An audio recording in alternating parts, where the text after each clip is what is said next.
"What am I to do?" says woman to me in her letters. "I've met this man. He's a lovely man. He's a sweet man. And when we look into each other's eyes, everything is fine and there is great love there. But then afterwards, we both go into our personalities, and I just can't stand his personality.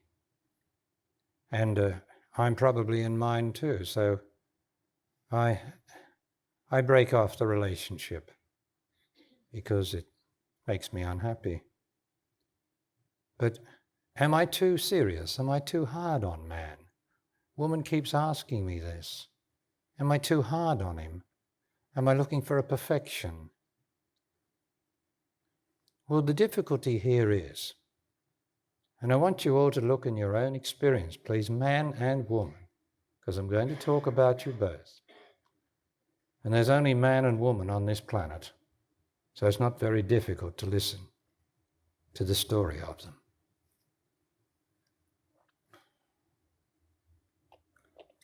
Man, by virtue of his testosteronic drive, that's the drive that built the world, thinks he knows something. That's fair enough. And woman believes he knows. And there you have the fundamental problem. Woman will believe that man knows because man is so convincing. His sexual projection in that, and that's not to criticize him, but his sexual projection is a bit like an erection, isn't it? He knows, and he tells woman that he knows. And she, being a space inside and not an erection, she sort of backs back and believes that he does know. Well, he might know how to build a spaceship, but he doesn't know much about love at all. And woman is supposed to know everything about love. And so she gets self-doubtful and says, well, what am I to do in a relationship? I love man. I don't want to keep getting rid of him. But what am I to do? What's the basis here? What's the situation here that I can be true to? Well, to me, it's pretty simple to me, but my life, why I have my life is to enjoy it. And my partnerships, when I had them, was to enjoy them.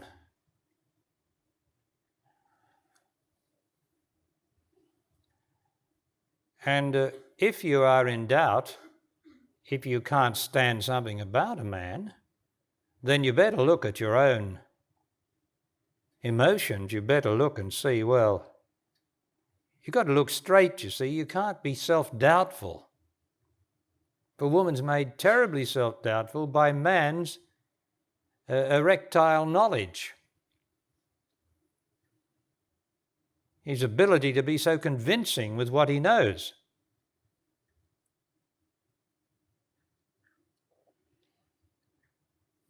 And so she must not be judgmental. She judges herself. She can't see straight. She might as well give up. And that's what woman does. She gives in. She gives in because she wants to be loved. She loves to be loved. And she thinks that if she doesn't give in to this man, he will leave her. And before long, which always happens, she'll hear that he's with another woman, and then she'll get all sorts of self-doubtfulness in her that she couldn't do enough, she didn't do enough, she didn't love him enough, and all the rest of that sad story, which repeats itself all over the world every day. She has to stop judging herself.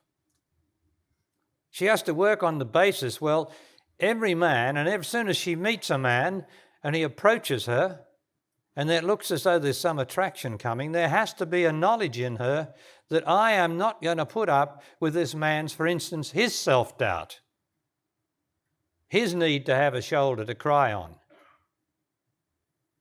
I can't stand that, woman. Woman can't stand that. Well, I say she can't stand that, and if she does stand it, then she's a fool. She's not woman at all. But she'll do it because she thinks, because she's love, she'll do anything for love, and she'll do anything if she loves a man for him, even allow him to cry on her shoulder about how he can't get rid of the love of his mother or some damn thing or some previous woman. She'll accept that. But that will make her unhappy because the man is weak. He's not a man at all. And what a woman wants is a man who truly knows what he's talking about and truly knows what he's doing. But you give in to these men that are still emotional, still unhappy. You give in to them because of the love in you, but that's not really love in you because you are not doing anything to help this man. You know, if you really loved man, you would help him. And I'm talking to every single woman here. If you really loved a man, then you would help him. You wouldn't give him this dreadful saccharine, this sugar-sweet, treacle-sweet human love that you give him, an understanding. You would help him. You would have a purpose in your love. You would say, it's not good enough, man. I don't want to hear your sad story, man. Like you don't want to hear my sad story. You see, it does mean that you can't tell your sad story either. You can't have a sad story. But have you really got a sad story? Have you really got one now? Or do you want to tell me all the lovers that have failed you, betrayed you, and all that sort of bullshit? You want to tell me all that? I don't want to hear it, thanks. I don't want to hear any explanations. All I want is for you to be true. And true to what? True to the situation and true to love and true to your own being as a woman or a man.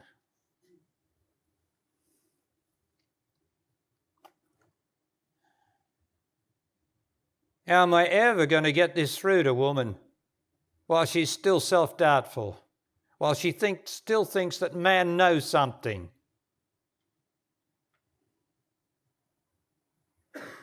About love. About the truths of love.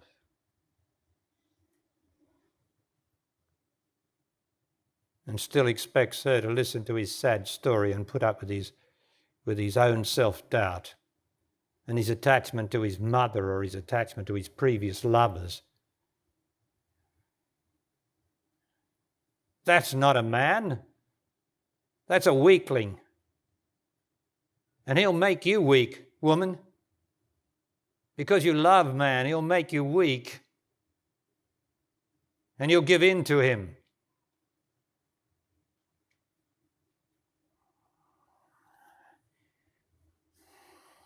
So what's a woman to do? Right? Every woman, they write to me and ask me this, you know. I'm always getting letters about women who leave man and then have self-doubt about leaving him. Well, you must have left him for a good reason. And now the thinker in you, the monitor in you, the past in you comes up and starts to think about it. But where was the thinker when you left him? No sign of the thinker, no sign of the monitor. You knew what you were doing. It was right to leave him. Then up comes the question at the end of the letter, do you think I was too hard on him? Am I looking for a perfect man? Well, no one's looking for a perfect man or a perfect woman. That will be provided when the time comes, but not by any decisions of you or me. But all you want is a harmonious relationship, which is what's relationship about? Is it about me having to listen to your discussion or my discussion about how rotten I am or how absent I am or how that, and my discussion about your emotion and backwards and forwards, all these discussions? Why the hell do you discuss anything? When are you going to stop discussing things about love and about truth? Next you'll end up writing a book. It'll be a discussion and not an ounce of truth in it except for those who can hear your lesser truth.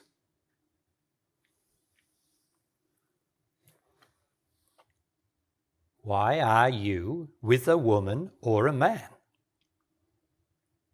Why? To enjoy being together. Am I crazy? Am I mad? Or is that why you're together? You're going to tell me I'm crazy? Sure, I've been with women, and there's been a lot of emotion there as I loved them. But I had purpose in my life. I loved them to get the emotion out of them sufficiency so that they would know a love that never changed, my love, which is God's love. And sure, there was emotion. But who cares? Because I had purpose in my love. Because I didn't waver. I wasn't a wimp telling my sad story about my mother or my father or my children or something else. I was just doing what I was doing purposely. I had a purpose to my love. What do you think your love's about? Don't you know it's about helping to make another more pure? And do you think this sickly, sentimental human love is going to do anyone any good? It didn't do your mother and your father and your grandparents any good, and it won't do you any good either. You have to be true to love, and love is not sickly and sentimental. Love is as cold as what did the man say, as a new razor blade. That's what love is, in purpose. I will not give in to you. I will not give you what you want. I love you, but to really love you is not to give you what you want, but to keep you honest and true. But can you do that if you're emotional, if you're an emotional mess and self-doubtful mess, which most women are? They do something and then they think, it's my fault or something like that. But always afterwards. Not at the time of doing, because there's only doing, there's not thinking. And thinking brings up self-doubt. So you're going to put up with a wimpish man who keeps telling you his sad story, or you're going to say, look, man, I love you, but I don't love you enough to put up with this nonsense. See you later. Now, to do that, you can't fall in love with him. You can't be self-doubtful. You've got to be true to God, and God is love. Not sentimental, sickly human love. But is there anyone to love enough and not to take advantage of with what I'm talking about? Because I know that women and men will conceptualize what I've said, conceptualize it instead of getting the idea, and therefore beat someone's brains out with it because Barry Long said it, and misquote me as they do all over the world, and then set themselves up as teachers. Yeah, tantric teachers, so that they can fuck any woman. It's happening all over the world.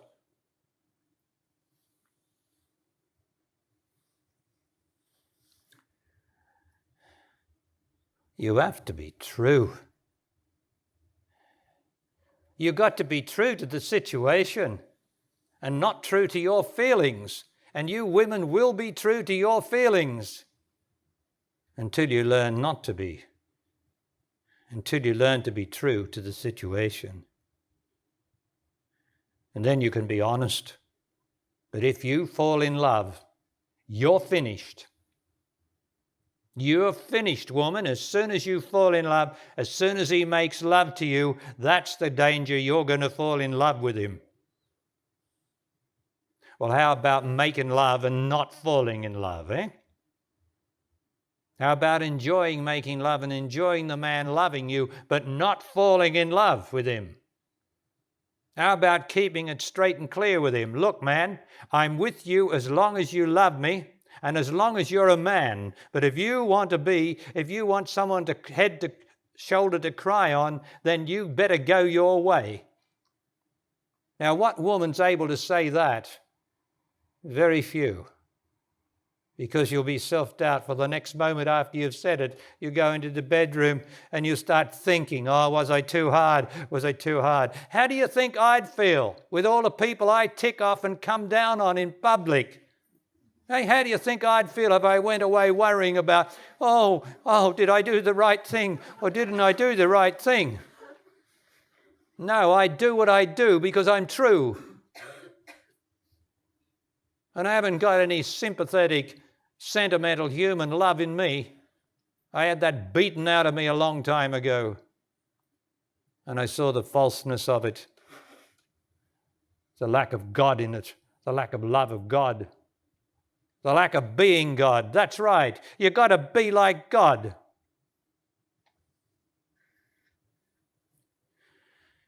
And what's God like? Well, God's like nothing, really. So you've got to be like nothing. You get except to be true to the situation, which is your only guide. I'm in this relationship, man, not to hear your sad story, not to save you, but to be honest with you. And to be honest with you is to say, stop it. Stop giving me your sad story and all your emotions. And a man's got a right to say that to you too. Stop giving me your emotions, your sad story. Because you're only emotional because you're not straight. You don't have to be loved by man to get rid of your emotions. What you've got to be doing is to be straight. Straight in every situation. Straight. The rarest thing on this planet is for anyone to be straight unless it suits them. Unless there's something to get.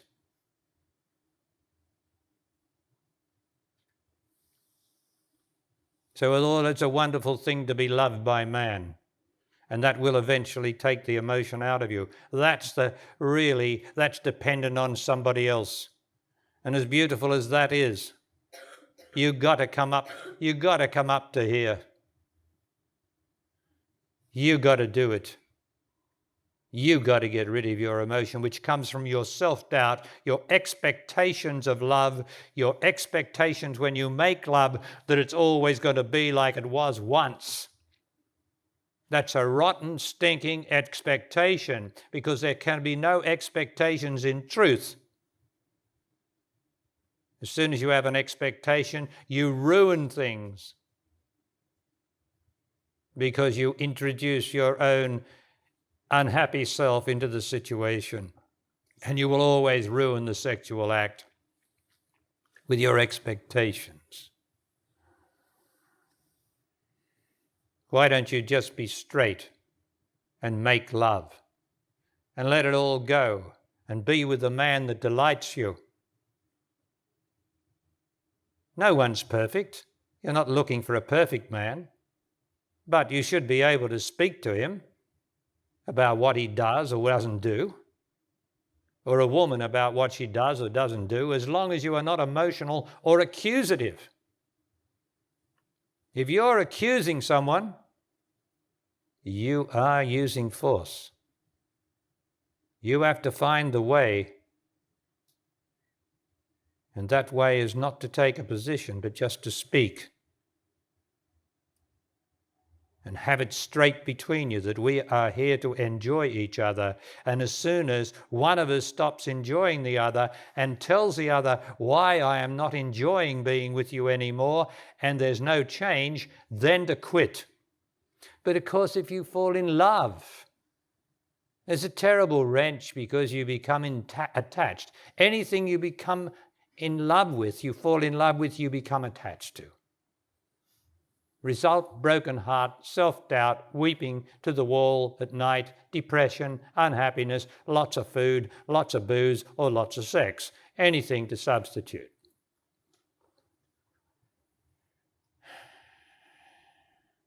Now, I don't expect to make much difference on this planet in my short life. But I'm leaving behind something that is very precious, a gem that I'm speaking about now. That is the secret of man and woman's love and life together, instead of the dishonesty that's between everybody or most people now. Due to woman's self-doubt, her inability to be straight and true, her wanting to be loved all the time, her wanting the security of love. Well, I understand that, but you can't get the security of love here. You can't get it unless you're responsible. And that's what this talk is about. You being responsible, woman. Responsible for love. Not sentimental, human, self-doubting love, sickly, sweet stuff, box of chocolates, flowers, and all that crap. But self-sacrifice for love, for the situation.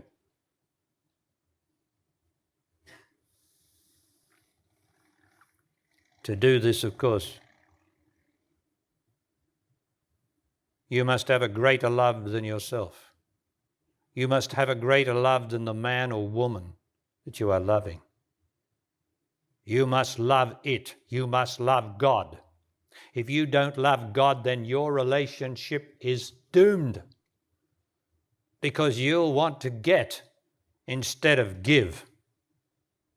And as soon as you want to get, you can't love God.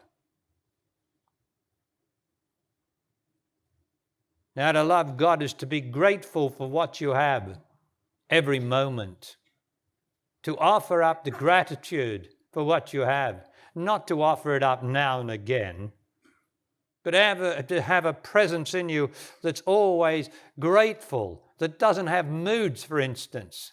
If you still have moods in you, then you can't love God, except when you don't have your mood. And what's that mean? What's the good of a friend that's sometimes a friend and then disappears into a mood? What's the good of that? You cannot make a relationship work unless you love it or God or truth or love first, and that's in the other. That's the mystery. And man and woman are always endeavoring to possess the mystery. And as soon as you try to possess the mystery, it just disappears. It not only retreats from you, it disappears. And so men lose interest in their woman because they know the woman. And you cannot know the mystery of woman. But they get used to each other. And so they've lost the mystery. And when you lose the mystery, you lose the God in it. And you become bored and unhappy, and you're making love and thinking about other things as though you were hanging out the washing.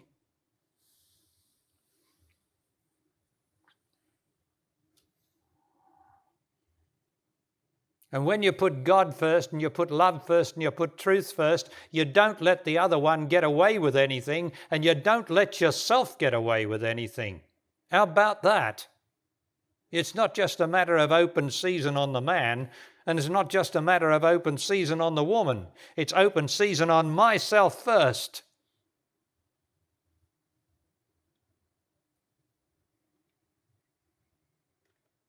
And then be true to the situation, not to my feelings.